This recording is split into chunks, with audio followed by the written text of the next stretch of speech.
going on with the story before it decided to stop, as magical things tend to do things like that.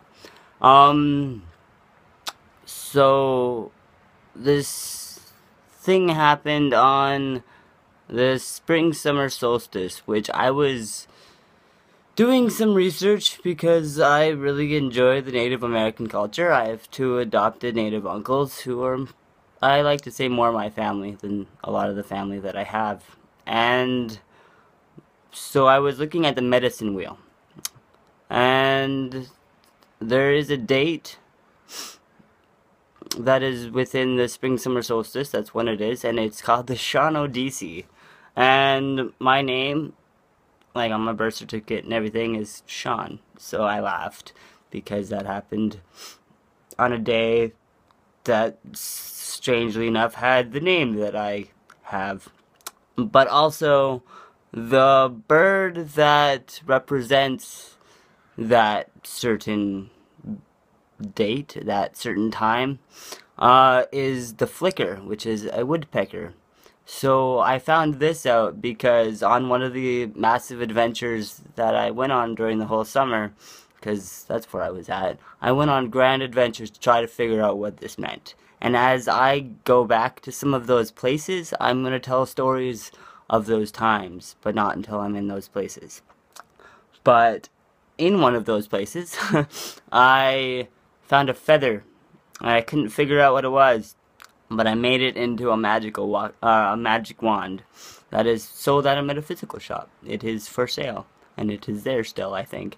And I had it next to me because when I'm in Vancouver, I set up on the street and I make jewelry and I sell trinkets and things that I make and magical things, and I just like to talk to people and interact with people and create magic wherever I am. So a lovely woman told me that it was a flicker feather and how important the flicker was to the American, the First Nations. There we go, the First Nations people. So, not Native American, First Nations. I like that way better. So when I got back from the trip that I'm on right now, when I first got here, right there, right where the door is on the side, there's a bunch of stuff right there. I found a flicker. I found a woodpecker. And it was just, it had died.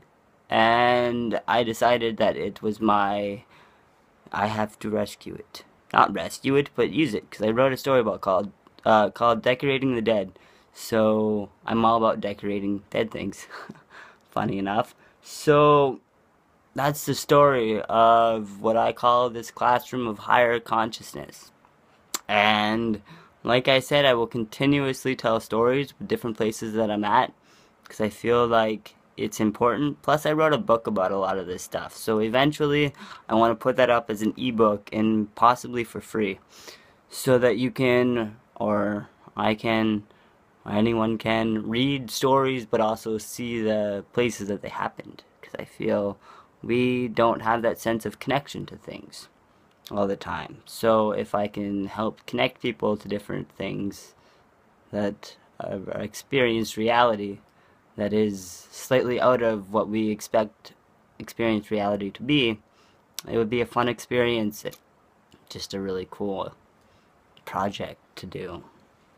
Anyways, have a wonderful, wonderful time, and I will see you when I see you. Stay gold.